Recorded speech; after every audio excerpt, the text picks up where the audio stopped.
Elle est encore très ouverte. Pas de...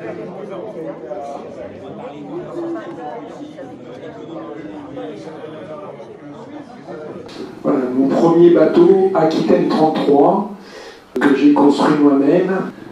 L'idée était de tout faire en composite. Quasiment tout était fait en composite. Il y a juste sur la fin, j'ai craqué un peu. Et il y a les barres qui sont donc stratées sur les fourreaux en carbone et les pelles sont en carbone et fibres de verre. Et les barres étaient en aluminium et la baume était en aluminium. Et dans la première étape dans le golfe de Gascogne, arrivé à la Corogne, vent de nord-est, il y avait vraiment beaucoup de vent. Et sous spi, j'ai tellement tiré sur les barres elles se tordaient en permanence. Ce bateau, ça a été une vraie réussite. J'ai gagné toutes les courses de la série, dont la Mini Transat. Et la Mini Transat, j'avais, je crois, 3 jours d'avance entre les 2 étapes cumulées. Là, sur cette photo, on ne voit pas, mais il y a un petit autocollant Institut des matériaux composites. Et j'avais un autre autocollant dans la coque. Et à l'arrivée à Pointe-à-Pitre, Sylvain était toujours debout, ce qui était le cas. J'avais pour mission de coller mon autre autocollant aérospatial, parce qu'ils ne voulaient pas prendre le risque d'avoir leur marque sur un mât qui était très très prototype. Et là, en fait, déjà les haubans étaient en Kevlar, ce qui était aussi une première. Là, voilà, la construction, la fin de la construction. Donc là, plutôt que de construire les bateaux, j'ai continué dans la compétition. Je suis passé au catamaran Formule 40, puis après à la solitaire du Figaro, que j'ai gagné en 91, et ce qui m'a permis de passer donc, dans la catégorie des bateaux du Vendée Globe. Et j'ai gagné avec mon premier 60 pieds, Cacolag d'Aquitaine, successivement toutes les transats auxquelles j'ai participé. La transat anglaise, la route du café, il y en avait une, je pense, la Bob transatlantique que j'ai gagnée, qui était là-dessus, et la route de Rome. Et avec ce bateau, Cacolag, j'ai fait aussi mon premier Vendée Globe en 92-93. Puis, avec l'expérience de bateau, et le même architecte, Jean-Marie Finot, on a dessiné Aquitaine Innovation, qui était un bateau vraiment très très performant, très novateur. On est allé assez loin dans les innovations, notamment ce que vous voyez ici, le mât, qui est un mât orientable, un mât L, qui amène un gros avantage aérodynamique, une grande facilité pour le navigateur solitaire, puisque on peut naviguer en côtre avec la trinquette qui n'arrive pas jusqu'en haut du mât, parce que finalement l'écoulement sur le haut de la grand voile, c'est un peu technique, mais il reste laminaire. Et donc sur ce bateau, il était très facile à mener à 100%. J'avais un génois qui était sur enrouleur et je pouvais naviguer en contre ou sous trinquette seule et réguler mon génois. Et avec ce bateau, on a fait pas mal de performances. Enfin, j'ai fait 2 Vendée Globe avec. J'ai gagné avec Eric Tabarly la Transat en double en 97. On a gagné avec, entre autres, la Louron-Quérol, Thomas Coville, la Route de l'Or en 98 qui partait de New York via le Cap Horn jusqu'à San Francisco. Et la course de l'Europe en 99. Et d'autres courses aussi. Hop. Comme je disais, 3 fois au Vendée Globe.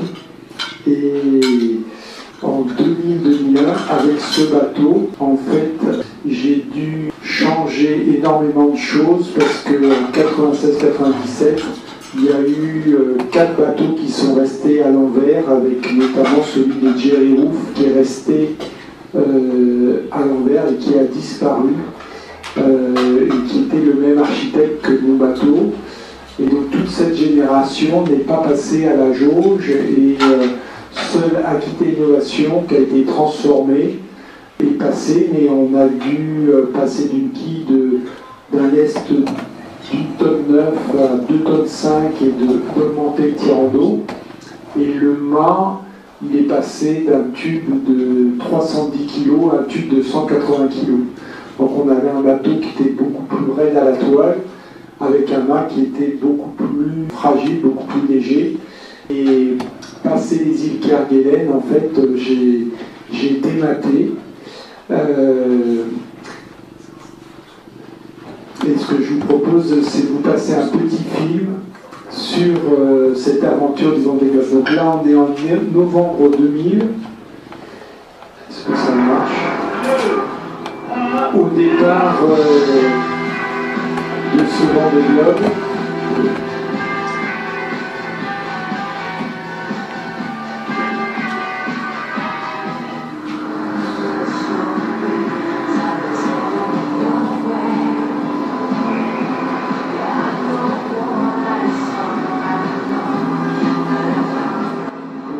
Ça commence par le golfe de Gascogne qui n'est pas toujours facile, puis les alizés, puis le poteau noir, puis ensuite l'alizé du sud-est.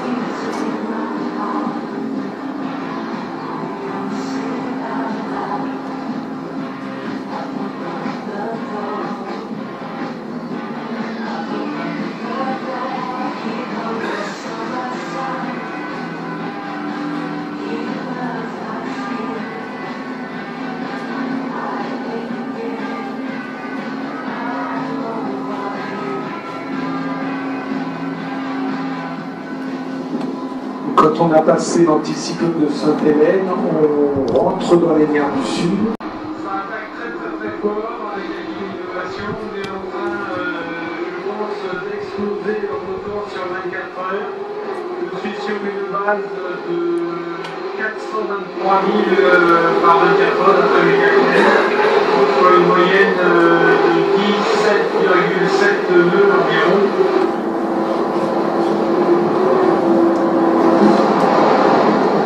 Alors, 417 000, je crois que j'ai dit. Lui, il y a le corps, c'est plutôt vers 540 aujourd'hui. Un nouveau compagnon. Ouais, le bonhomme de neige.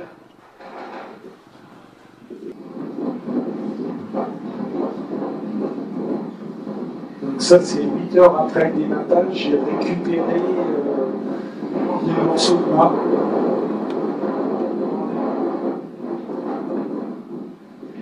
C'est pas un cauchemar,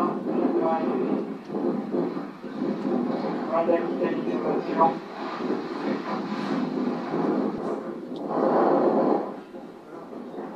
Ça, c'est le Génois qui est encore dans l'eau.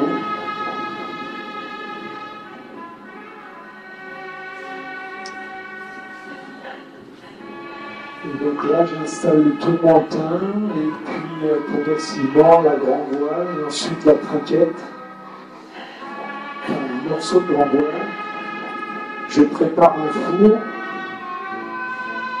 et quand j'arrive à l'estiveur, il y a déjà la réparation du bain qui est faite pour moitié. Et je fais cette petite embarcation pour aller mettre des pierres sur mon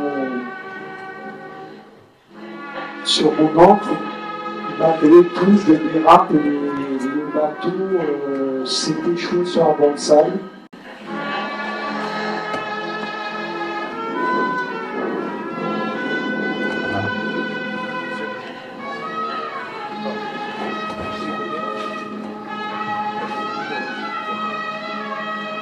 Et après 10 jours de travail acharné, je reviens là.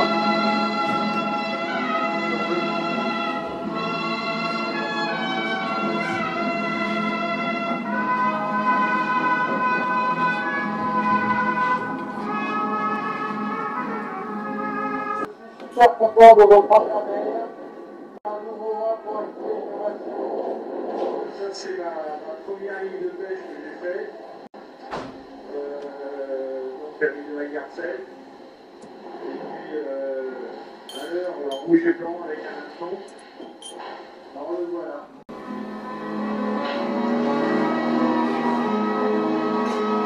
Le son était fait dans une antenne synthétique.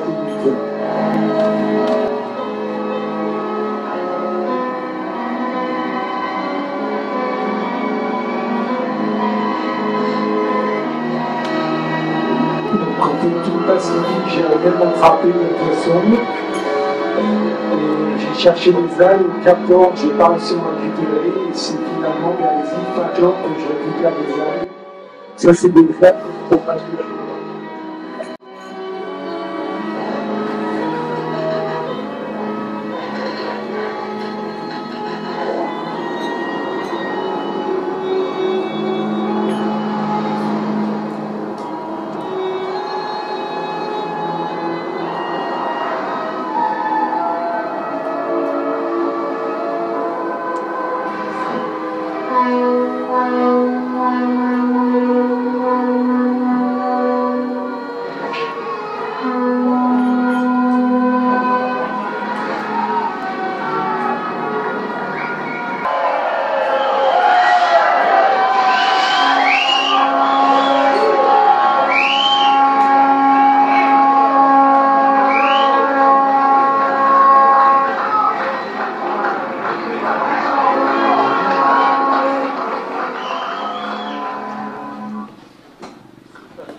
Donc quand on fait le tour du monde, on fait très attention à son matériel, on fait particulièrement attention à tout ce qu'on consomme, parce qu'en course on en a pris le minimum, mais il faut qu'on aille jusqu'au bout, donc que ce soit les rouleaux de papier toilette ou que ce soit la nourriture.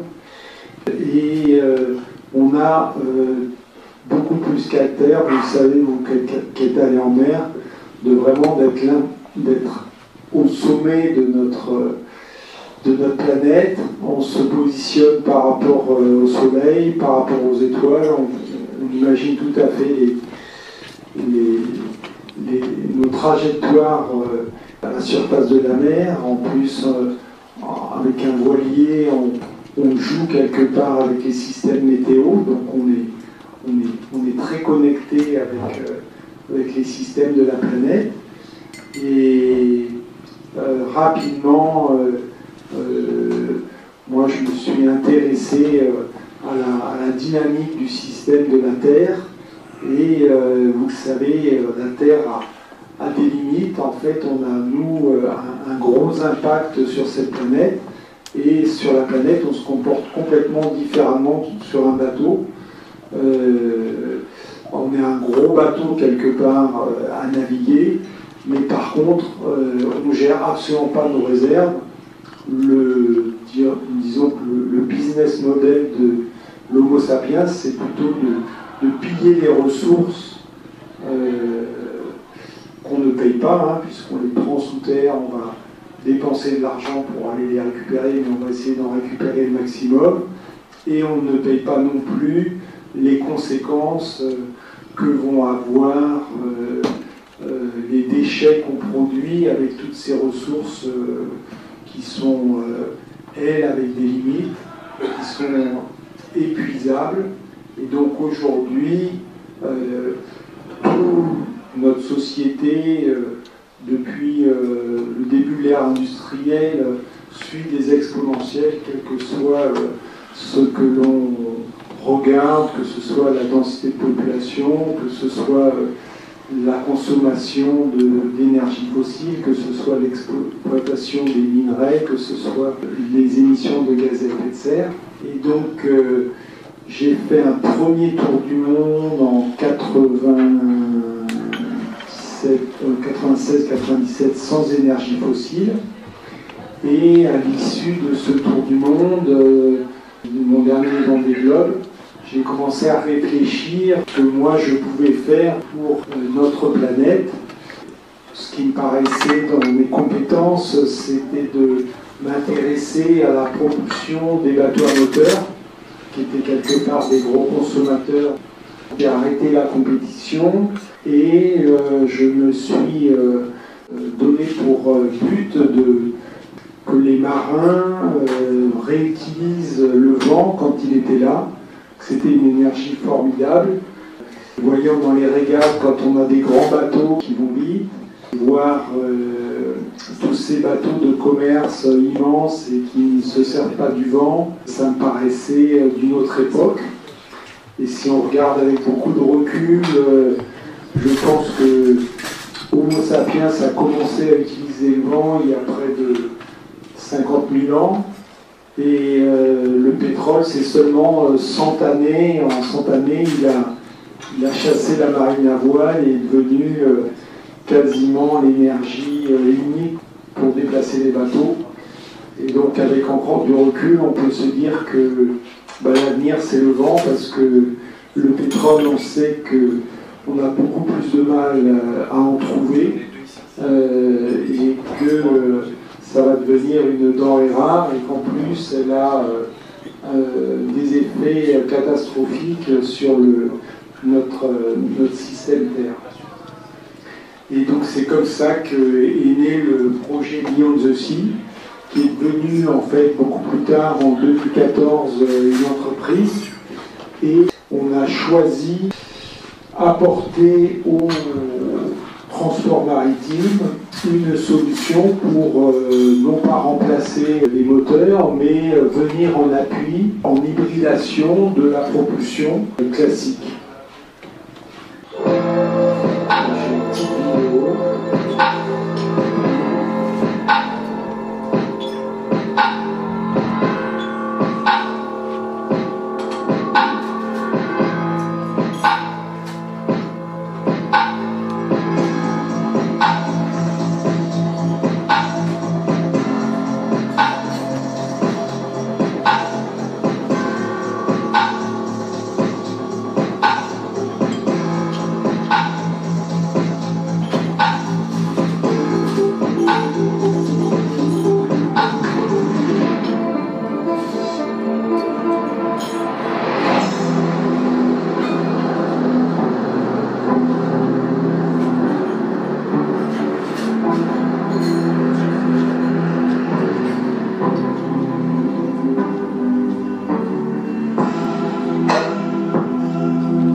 Alors en fait, on a commencé, avant de s'attaquer au gros porte-containers, on a commencé par faire une aile toute simple, mais en fait ça a été quand même très compliqué à faire.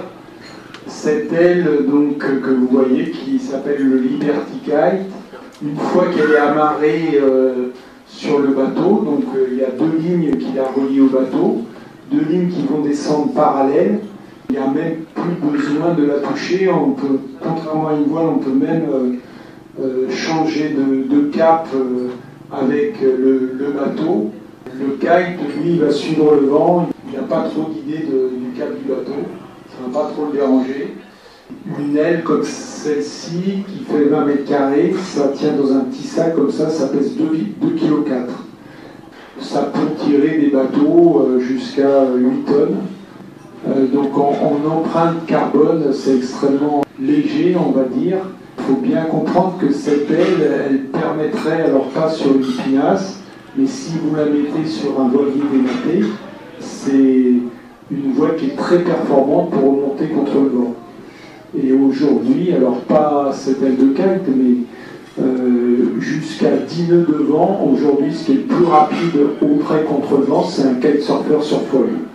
Mon fils, qui a été champion du monde plusieurs fois en kite, c'est globalement, ils sont à 25 nœuds, à 45 degrés du vent réel, c'est-à-dire qu'ils sont à 12 degrés du vent apparent, au près, dans le petit temps. à 7 nœuds de vent, ils vont 3 fois plus vite qu'un bateau du Vendée Globe. Donc le kite, il peut remonter très bien au vent, contrairement à ce que intuitivement on pense. Et au portant, il va, c'est-à-dire dans le sens du vent, il va avoir un autre avantage, c'est qu'on peut lui donner un mouvement dynamique qui va lui augmenter le vent apparent qu'il reçoit et qui va tirer beaucoup plus fort qu'une voile classique. On a une autre gamme de kites sur lequel on travaille qui s'appelle Sea Kite, qui là, pour le coup, est très différente, puisqu'elle a besoin d'être pilotée en permanence et elle est entièrement gérée par un pilote automatique. Alors là, c'est pour vous expliquer comment on arrive à gérer un grand kite sur un cargo, en tous les cas ce qu'on imagine. Donc il y a plusieurs parties du système. Vous avez un mât de lancement avec une drisse qui est bleue, qui va être fixée sur le bord d'attaque du kite. Le kite, il va être rangé dans une soute. C'est l'espèce d'entonnoir que vous voyez en vert. Et puis vous avez la platine qui est là où va s'appliquer les efforts du kite quand il va être en mode traction, avec plusieurs lignes comme un kitesurf. Vous avez 2 lignes noires qui correspondent aux avants sur lesquels vous allez avoir entre 80 et 70% de la force de traction. Et vous avez 2 lignes, la rouge et la verte, qui vont vous servir à piloter le kite. Donc là, elles ne sont pas connectées sur ce dessin-là, parce que là, on est juste dans la phase d'envoi du kite. Et vous voyez dans la phase d'envoi du kite, vous avez ce qu'on appelle un bridage, c'est ces lignes en forme de Y qui viennent s'intéresser que à la partie centrale du kite. Dans l'envoi et la récupération, on casse la puissance du kite pour pouvoir la ponter ou l'envoyer. La partie L qu'il y a de chaque côté, dans cette phase-là, elle est en drapeau. Le kite est stable, même s'il y a des variations de vent, et il a très peu d'énergie. Après, une fois qu'on a dévidé la ligne d'envoi qui est jaune, là on va retendre ces lignes-là et le kite va prendre une forme beaucoup plus régulière. Donc là vous avez le premier vol qu'on appelle nous en drapeau, hein, où là il n'y a aucune énergie. Là vous avez le mode bird, c'est ce mode où il n'y a que cette partie-là qui est vraiment en incidence avec le vent. Et ensuite, ligne tendue, vous avez le mode statique où il va se déplacer comme le bateau, et vous avez le vol dynamique où le kite va décrire un 8. Donc là, vous avez des idées de puissance pour une aile de 800 m² qui peut développer en vol dynamique jusqu'à 8 MW. Ce qui est l'équivalent aujourd'hui des grosses éoliennes qui sont installées en mer. Les éoliennes qui vont au bord des autoroutes, c'est entre 1 et 3 MW.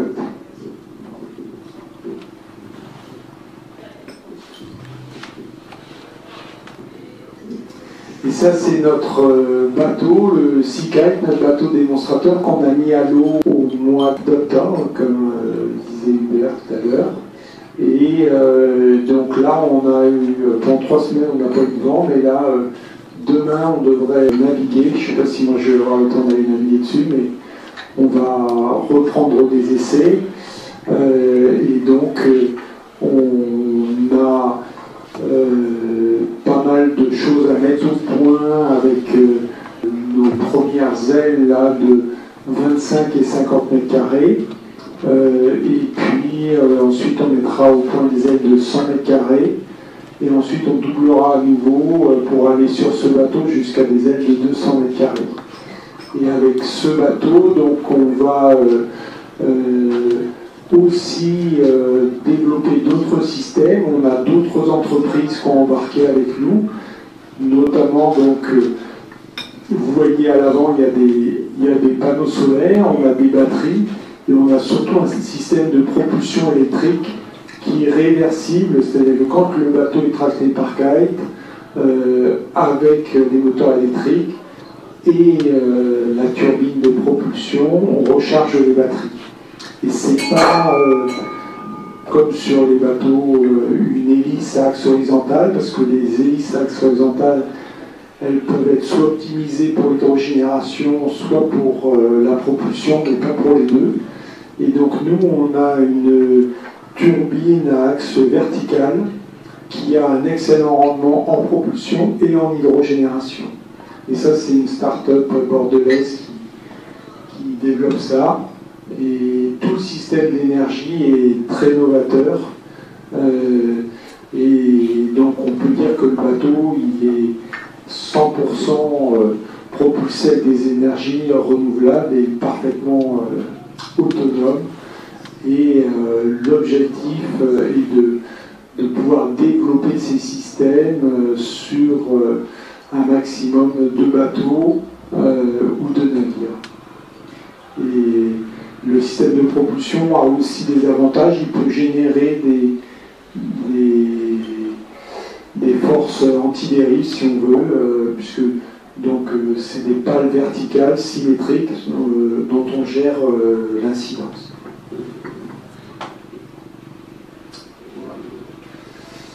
Voilà, je vais vous passer une petite vidéo qu'on a fait, ça juste...